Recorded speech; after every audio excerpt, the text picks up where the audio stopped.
भारत के प्रधानमंत्री नरेंद्र मोदी जून महीने में जर्मनी में G7 की बैठक में अतिथि के तौर पर आमंत्रित थे। समिट में पीएम मोदी कनाडा के प्रधानमंत्री जस्टिन ट्रूडो से बात कर रहे थे कि तभी पीछे से अमेरिकी राष्ट्रपति जो बाइडेन आए और उन्होंने पीएम मोदी के कंधे पर हाथ रख दिया। मोदी ने पीछे मुड़कर देखा तो बाइडेन थे और उसके बाद दोनों नेता गर्मजोशी से मिले। इस मुलाकात का वीडियो कुछ ही घंटों में वायरल हो गया था।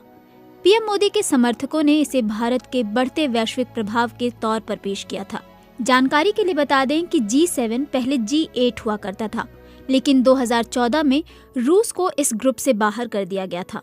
लेकिन अब कहा यह जा रहा है कि इस ग्रुप में रूस की जगह भारत ले सकता है। G7 समिट के ठीक 3 महीने बाद उज्बेकिस्तान के समरकंद में शंघाई कोऑपरेशन ऑर्गेनाइजेशन की बैठक हुई। 16 सितंबर को SCO समिट से अलग पीएम मोदी और रूसी राष्ट्रपति पुतिन भी मिले।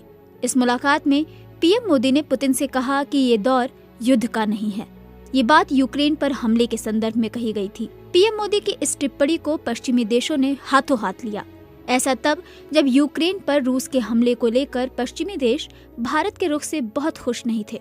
इसी महीने हुई 77वीं महासभा में भी यूक्रेन और रूस का मुद्दा छाया रहा। फ्रांस के राष्ट्रपति इमैनुअल मैक्रों ने अपने संबोधन में पीएम मोदी के भाषण का जिक्र किया। कहा कि भारत के पीएम ने बिल्कुल सही कहा कि ये दौर युद्ध का नहीं है। फ्रांस संयुक्त राष्ट्र सुरक्षा परिषद का स्थायी सदस्य है और यूएन की आम सभा में राष्ट्रपति मैक्रों की ओर से पीएम मोदी की तारीफ में नाम लेना एक अहम घटना थी। ब्रितानी पीएम लिज ट्रस ने भी UNGA में भारत का नाम लिया।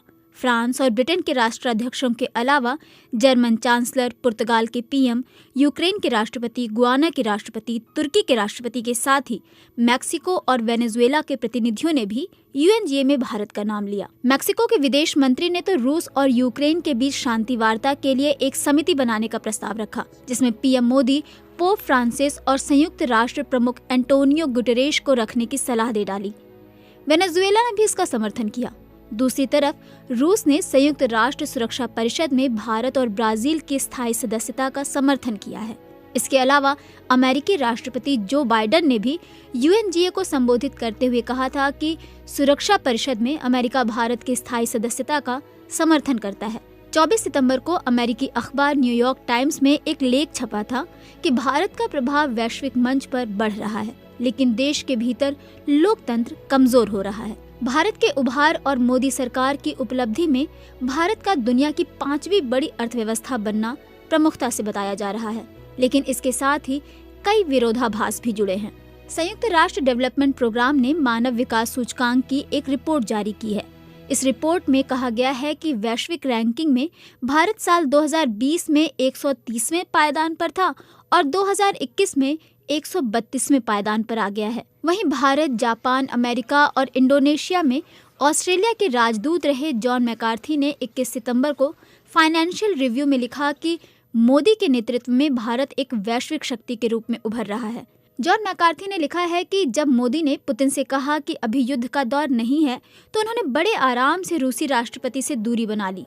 शीत युद्ध के दौरान चीन पाकिस्तान के साथ मिला हुआ था। दूसरी तरफ रूस को भारत के मजबूत रणनीतिक साझेदार के तौर पर देखा जाता था, लेकिन वो दौर अब चला गया है। तो क्या नरेंद्र मोदी के शासनकाल में भारत वैश्विक मंच पर एक ताकत के रूप में उभरा है? दिल्ली के जवाहरलाल नेहरू यूनिवर्सिटी में मध्य एशिया और रूसी अध्ययन केंद्र में एसोसिएट प्रोफेसर राजन कुमार कहते हैं कि भारत की अर्थव्यवस्था साल 2003 से ही लगातार बढ़ रही है। तो हम ये नहीं कह सकते हैं कि केवल इस सरकार में भारत की अहमियत बढ़ी है। हाँ, ये बात जरूर है कि मोदी का दूसरा कार्यकाल विदेश नीति के लिहाज से काफी अहम रहा है। भारत पहले गुट निरपेक्ष की नीति पर चलता था, लेकिन अब मल्टी इंगेजमेंट की नीति पर बढ़ रहा है। भारत को अगले साल कई अंतर्राष्ट्रीय जिम्मेदारियां मिलने जा रही हैं। G20 की अध्यक्षता के साथ साथ SCO की अध्यक्षता भी भारत को मिल गई है। इसी साल दिसंबर महीने में भारत को संयुक्त राष्ट्र सुरक्षा परिषद की अध्यक्षता 1 महीने के लिए मिलने जा रही है। S जयशंकर ने वैश्विक स्तर पर भारत की स्थिति को लेकर रविवार को एक बयान भी दिया। उन्होंने कहा, हमारी राय अब मायने रखती है। मुझे लगता है कि पिछले 6 सालों में हमारी ये बड़ी उपलब्धि है। ऐसा पीएम मोदी के कारण हुआ है।